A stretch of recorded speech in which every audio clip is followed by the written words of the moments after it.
People will be fine. They don't. Our fans don't tend to complain. You know, they Strong point. Yeah. That yeah, they it's pull at small things. I've learned a lot about fans and fan bases and stuff like that. Like well, here's one thing. I think I wrote it on the PKA subreddit one time. Sometimes a fan will be like, "Hey Taylor, you're whatever, a big stinky poo poo head." And you're like, "No, fuck you." To you, you think you've told that fan that thing. But to the people reading it, they think that's the way you talk to fans, right? That's the way Taylor shouldn't talk to his fans like this. And you're like, man, it's really hard to defend yourself without offending all the other people who take personally what you said to that one guy. That's one thing that I've learned. Yeah, it's easy to just if you whatever, forgive the famous word, but like to be famous wrong, to be famous incorrectly, then you be a douchebag about it. I see John Jones do it. John Jones, the UFC fighter, he'll like fuss Was it a back. hit and run or? This is a response to a Facebook post I'm talking about, and some guy would be like tear him a new one for something he did. I don't know, get injured. And he's like, hey, why don't you step in the octagon, give it a shot? And they're like, look at him, he's threatening his fans. Really? Even better. Did you see Dan Bilzerian's little faux pas on Facebook? I didn't. What did he do? What's Syrian do again? Like, what does he do? He's kind of famous for using what wealth he has to run a really crazy Instagram account where he shows himself doing crazy stuff with lots of women and sort of presents his life as like, don't you wish you could be me? Women and firearms. Really off of this, or he uses riches that he already had to be a. He uses riches that he already had, some of which are inherited, and some that he earned along the way doing various things to finance it. And I think it also makes money. But yeah, his Instagram grew massively. He did the Howard Stern show recently. He's got kind of an interesting life story, but he's got no social graces when it comes to like dealing with a fan on the internet. So this fan said something like, okay, so Dan's post was basically this: it's nice when you have friends waiting for you back home, and it was a picture of some hot ass chicks. Fan number one says they're not friends if you have to pay them.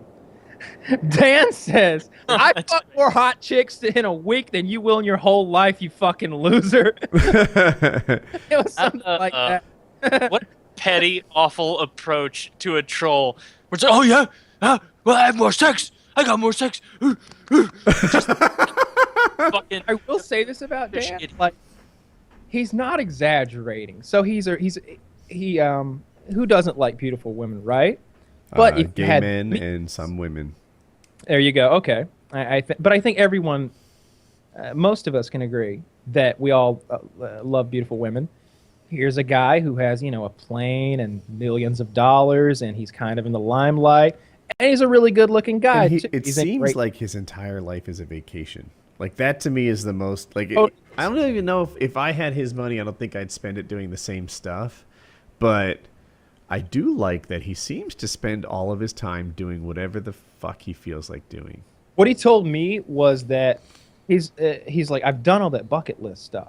He's like, I did this, I did that, I went out and did this thing, and it was a lot of cool accomplishments. He's like, now I'm just trying to have extravagant fun. It's because why not? I like fast cars, I like beautiful women, I like fucking guns and explosions, and I like, so he kind of just does that.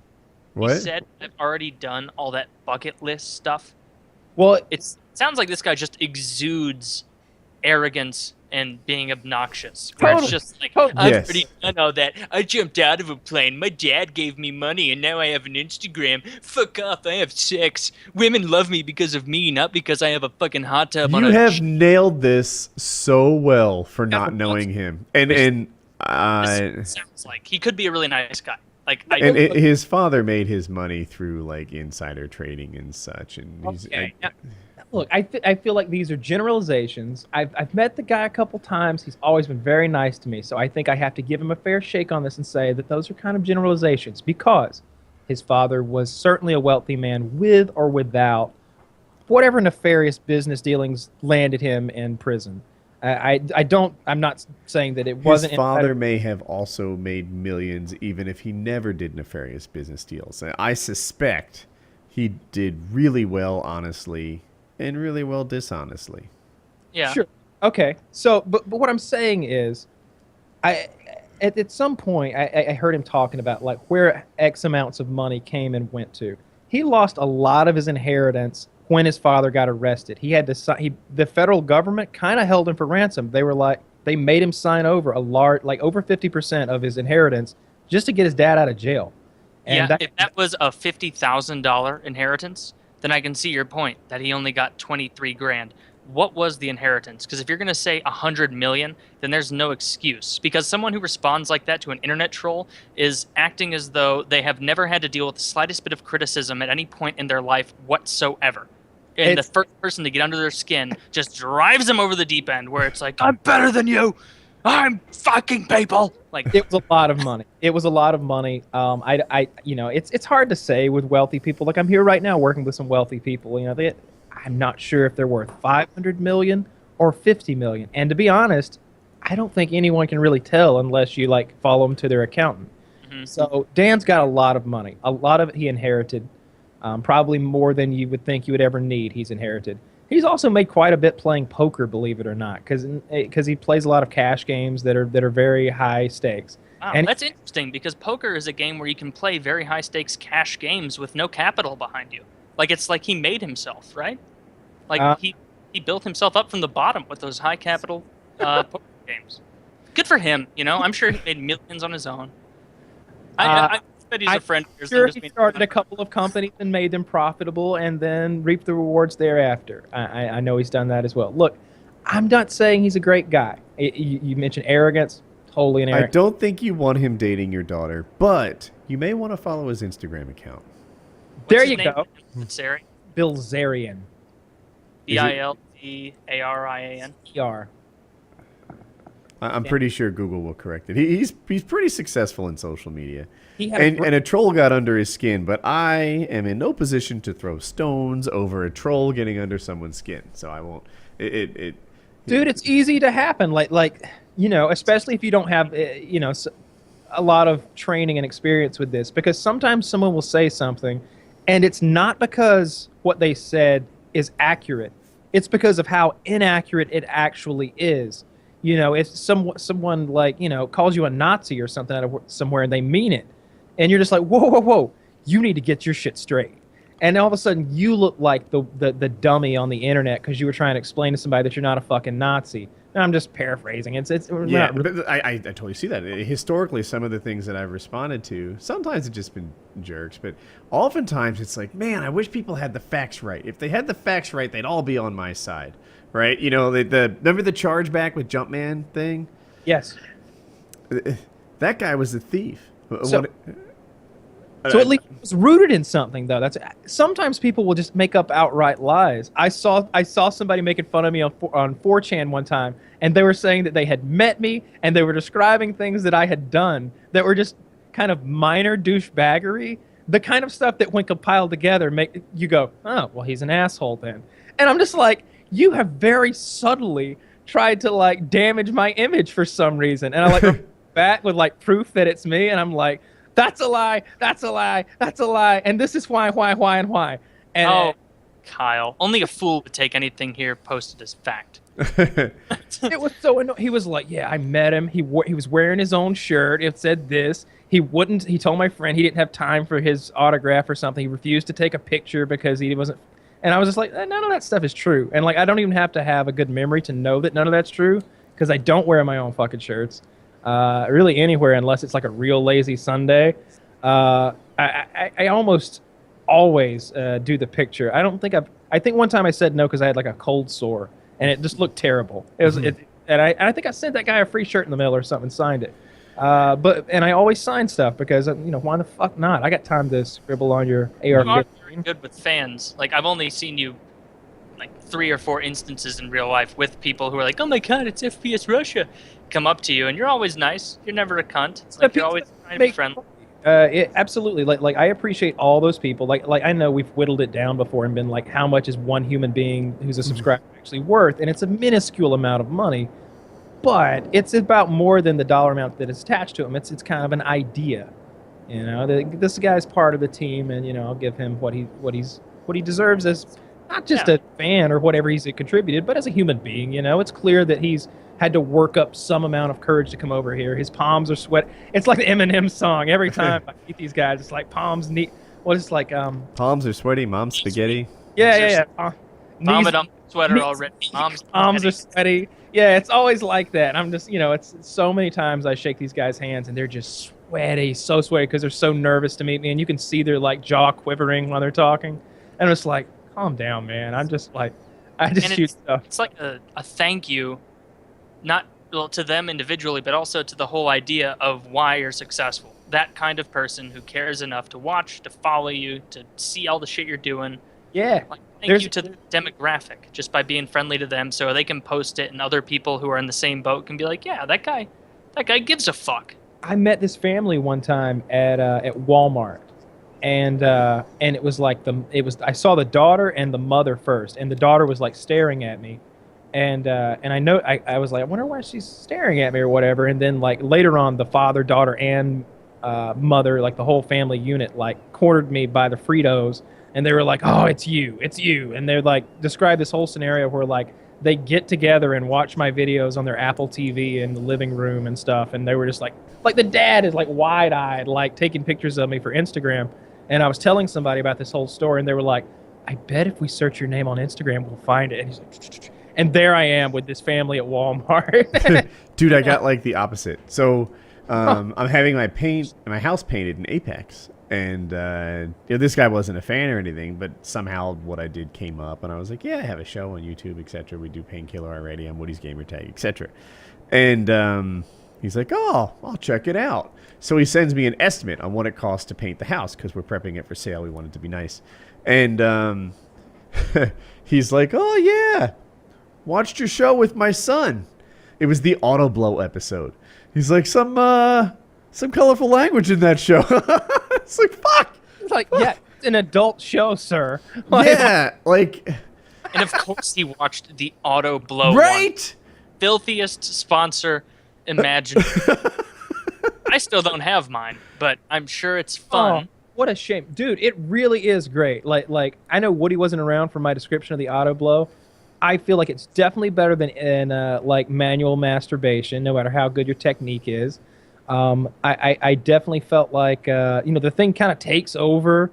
Like you can just kind of like take a little nap and it'll still be doing its own thing down there. It's great. I really like that thing. The cleanup is easy. That's the most awesome part. The loud noise is the best. Everyone should know, hey, Dad's masturbating in this room. Give him some space. That's how I assert my masturbatory dominance.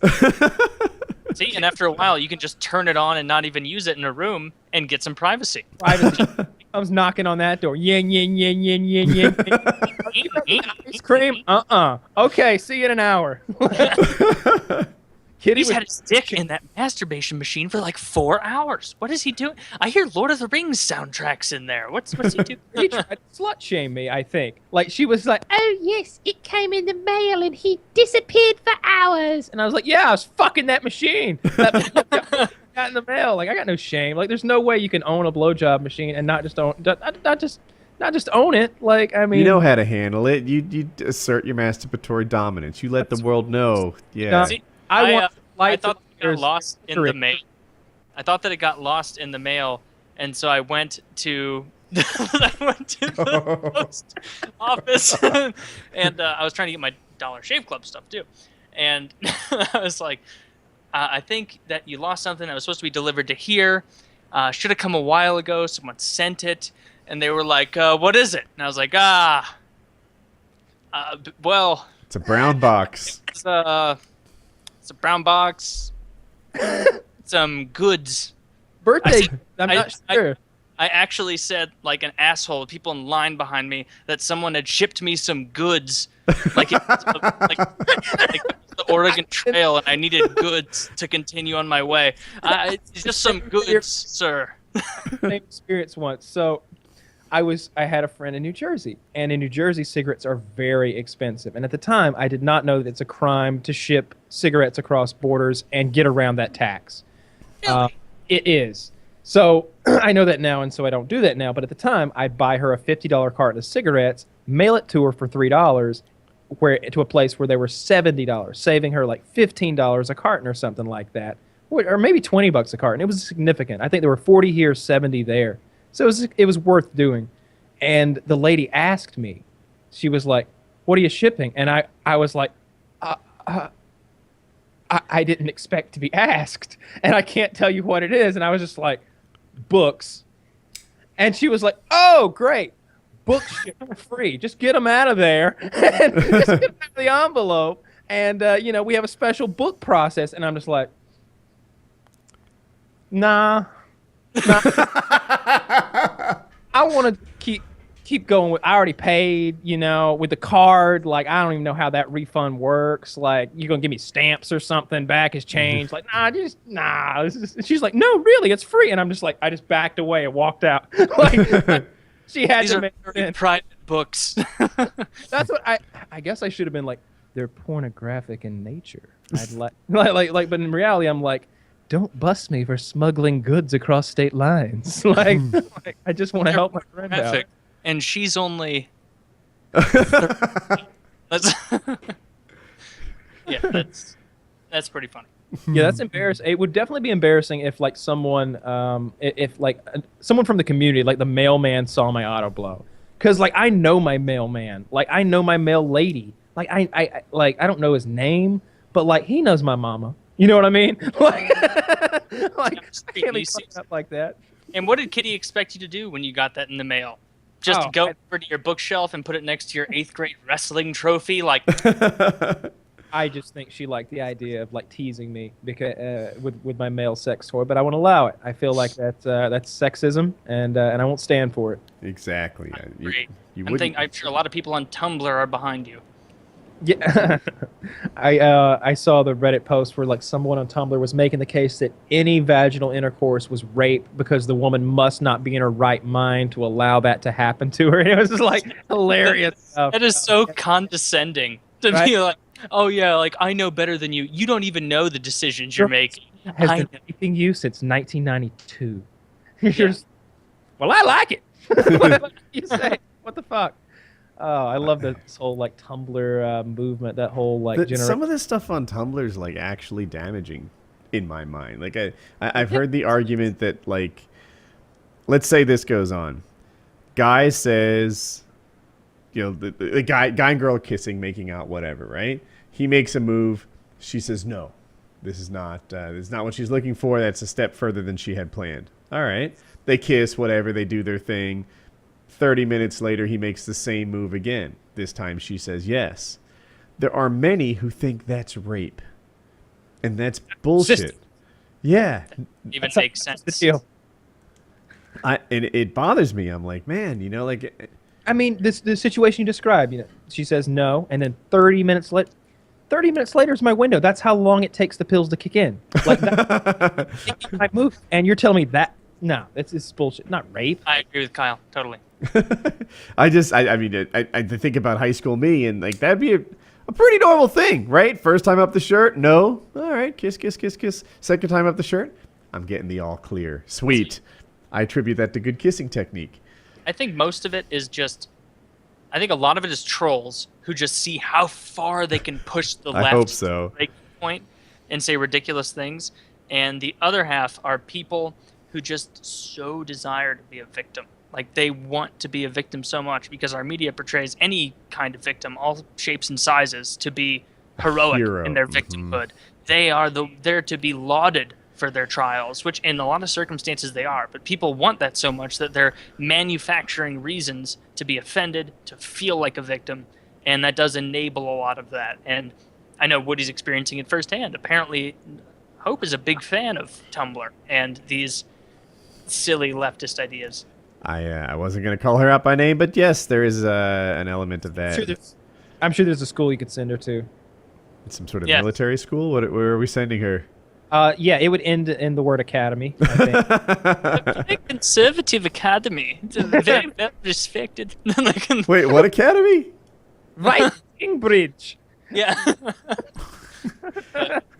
Also, when you're that age, I think it's also just a part of being rebellious, like that, and they'll snap back out of it for the most part. Like it's not a permanent idea. There's a reason all those people are so young.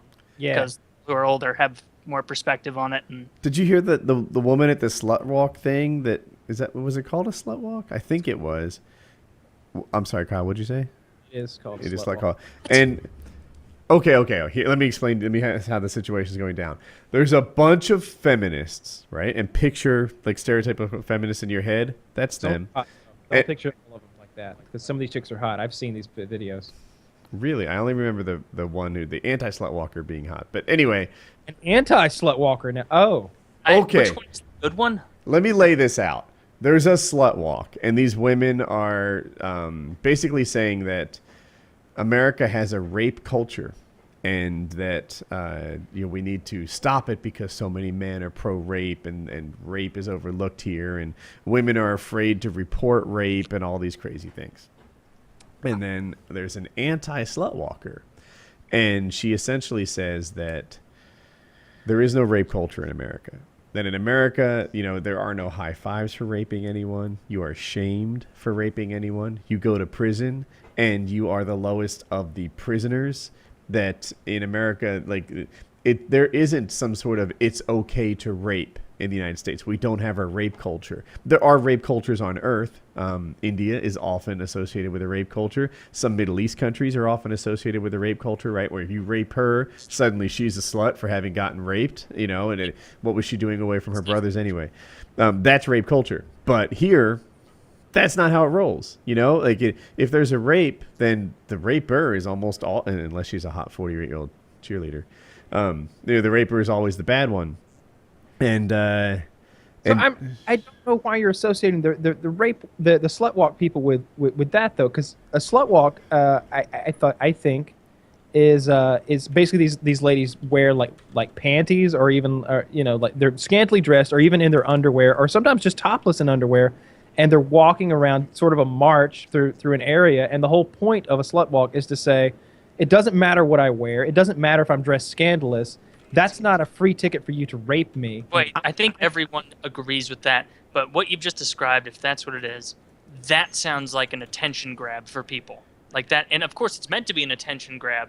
But nobody in their right mind believes that. Well, I wish they would announce when they're going to have these slut walks, because I think I would love to attend one. Because every time I see one on the internet, it's a lot of what it's a bunch of chicks in their early 20s, wearing no clothes, walking down the street with don't rape, no rape culture or something written on their boobs or something. It's pretty entertaining. It's very interesting that that's the approach they take, and it does garner the most attention, I would say. Yeah. But it also is assaulting a straw man of that people think that rape is okay. I don't know a single person in this country that thinks it's okay. It's horrific. I know in one circumstance, the whole call, or the initiator for the slut walk was that a local police official, in response to a rape, had said something about how the girl was dressed, or they had made a mandate that look, if you're going to be in this area, you really should be careful how you're dressing at night. It's blah blah blah, and the women found that offensive, that they're saying, the problem here is that you girls aren't wearing enough clothes, not that we've got rapists in Hyde Park. That's true, but it's also, I think those warnings are good.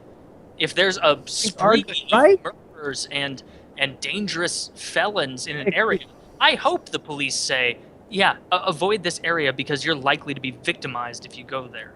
You're likely to be robbed. If the police say, walk in groups, nobody's offended. But if the police say, look, typically these women getting raped fit this profile, don't fit this profile, they're, oh my God, how dare you suggest I'm not allowed to fit that profile? It's I'm just trying to help you. Yeah, they walking cops. That's a good thing to do. You don't want to get robbed. Go walk around East St. Louis by yourself. See how it turns out. See if people are walking up to you, offering you popsicles and fun Now, times. what would happen? Let's say I walk through East St. Louis, right? And I'm dressed in my Woody's Gamer shorts and a t-shirt, perhaps some flip-flops, not causing any trouble whatsoever, right? Just on my own, walking. You'd be fucked. Like, I don't know if you've ever been there, Mm-hmm. but it's per capita, it's the most dangerous county in the country. What would Okay. East St. Louis like someone would be like, "Hey, what are you doing here?" and start accosting him. Someone would come up to him. They'd probably punk test him, where they'd have somebody across the street yell like, "Hey, white boy!" or something like that. And then depending on your reaction, they would go from there. What's the And right reaction? If you if you yelled like, "I don't have time for this" or something, and kept walking at your own pace or acted crazy, they'd be less likely to come up to you. But if you said like, "Oh, what's up?" or like, "Oh, hey," or something like that, they would know to That's come. totally my natural reaction. Hey, white boy! Sup, bro? Yep, and 3 seconds later, you're on the news. So there's You know, I'm on the news because I fucking shot 7 motherfuckers. I'll pan out what You don't like have 7 bullets in that gun. 6 motherfuckers! you'd be Pistol screwed. with It's an awful area. Even growing up in that city, when I did get my license, and I'm embarrassingly bad with directions. And so there were a couple times I was driving downtown for like a Cardinals game or a Blues game, Rams game, whatever, and I would find myself on the wrong side of the river or past, MLK Ave or something, and suddenly it's like, oh Jesus, fuck, like every stoplight is like, is this really a rule, or this looks like a suggestion right now, and then just blow through it and try to get out of there, because it's a scary area. You would not do well walking there past nighttime. I had a cop pull me over when I was like, I guess I was 16 or 17, and I got lost in that area, and I was figuring my way out of it. Like, I wouldn't have been screwed, but the guy pulled me over and just like had me roll my window down on my Honda Accord, and the guy was like, "Hey, do you know where you are right now? Like, do you know the way out of here? You definitely want to get out of here." I'm like, "Yeah, I'm trying." So he pointed me in the right direction, and I left. But like, that's how bad it is. The cops pull you over just to tell you, it's not a great idea. Like, Do you have your crack yet? Because you really get out. It's almost 9 p.m. yeah. I Steps in the next corner, just talk to him, and then get the hell out. Like, when I first started dating Jackie, this is like the early 90s, New York was a bit of a mess, and I forget, we were going to clubbing actually in New York, and I got lost because, like you, I am embarrassingly terrible, awful at getting places. This is pre-GPS, and I don't know where I was in New York. I remember we passed Jerome Avenue at one point, but this shit was shady. And there were all sorts of there were abandoned cars all over the place. People huddled around barrels with flames coming out of them. It looked like a scene from Escape from New York. And we're like, we were really fucked. It was only a couple miles before we found ourselves in a better neighborhood. But yeah, I'll never forget it because it was all the way bad. Oftentimes I hear this is the ghetto, and I think, what's so ghetto about this? This grass in the front yard. Yeah, all right. They're like trailers or whatever. It just doesn't look that bad to me. Heck, what's that movie? Is it Friday or Thank God It's Friday or with Chris Tucker? Friday's the first one. Yeah. Friday. The neighborhood that they live in and they sit on the front porch of doesn't look bad to me. No. Zone. What's that? It's not a war zone. No, it's not a war zone. My father grew up in a way worse neighborhood than that one. I remember the smell of my dad's neighborhood. That was a thing. Well, all the families in Friday are like working class black people. I don't know. I know what you mean though. I think I know one of the, it wasn't crime. I don't think I've ever been in a neighborhood that was just scary where I was actually afraid to be there. Of course, I'm usually armed, but I know when we went to Seattle, I don't know if it was Seattle or LA. I think it was Seattle, and then followed by LA. That was the first time I'd seen real widespread homelessness, and that was crazy. I was just like, here's an untapped market. We got to get these hobos doing something. That's where I came up with the bum racing idea and the bums night out. Because there were so many homeless people down by the pier in Seattle. Like we'd go down to the like seafood restaurant, and we're all walking back, and there's just dozens and dozens and dozens of them sleeping down there. LA's like that too. It feels like Raleigh has a couple homeless people, and Jackie doesn't like it, and whatever. That's just the reality. But in LA, like I've seen 1,500 homeless people in 2 blocks. Yeah. They roused them up and out of like the main areas though, like when something like E3's in town, because I remember that's what they did that year. We were there for E3, and I was like, "Oh, there's not that many homeless people." Someone was like, "Oh, normally they are. They really like cleaned this part of the city up like a week in advance. Like they've just pushed the hobos out to the edges of the city." And I don't know if you were outside the hotel that night. I know me and Extras were, and a handful of other people. Like I don't know, name 3 commentators, and they were there.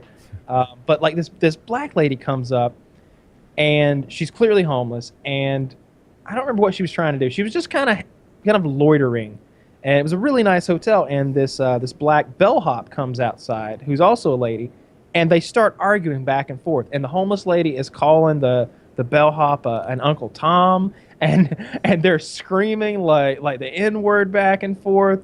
It was great. She's like, the bellhop's like calling out. She's like, they gonna scoop your ass up too. They gonna scoop your ass up too. And I got the impression that like she'd called that number a few times. That wasn't 911. That was like 1-800 get a bum. And it was like, come in, throw some white nets over this lady, and just take her somewhere. Like they totally were. Yeah, it is like a different world. You get into those areas where it's like you don't even feel you don't belong, and you don't feel like you do. Where it's like one wrong step and I'm kind of fucked. Like if I say the wrong thing or walk the wrong way or pull my phone out at the wrong time. I've never experienced that. I wouldn't want to. I wouldn't like that very much. I know. Remember, I went to visit my grandmother once, and this is where my dad grew up. It was across the street from a bar in did she live in Camden? Gloucester, New Jersey, which is just outside Camden. And the big thing was, like, on several occasions when we visited, it was like, don't go there because there was a murder across the street last night. And it was always a knife murder. It was, and I'm like, can I walk around today? Yeah. No murders in like weeks. But Gloucester's fucked up. There are just areas where when you go in areas like that, the people who are near that area are like, oh, you should check out, Tito's Bar, but definitely don't take 65th. Like, walk this way. Someone got, beat to death with a tire iron there last week, and, you want to steer clear. But yeah. We used to go and mow her yard and stuff like that, and it was a wreck. It was a bit of a wreck. Is Newark? That's a pretty dangerous area, right? Or Newark's a big city, though, right? So there's good parts and bad parts or whatever. I like to think Camden and Patterson are the prizes of New Jersey. If you want some fucked up neighborhoods, Camden and Patterson is good. I know I've said this before, but did you ever see the movie? I think it was it Stand By Me? Like Morgan Freeman played this principal who like straightened up the high school. Yeah, I think that might be Stand By Me. Crazy Joe Clark was the principal's name. Morgan Freeman high school movie. There we go. It was Lean on Me.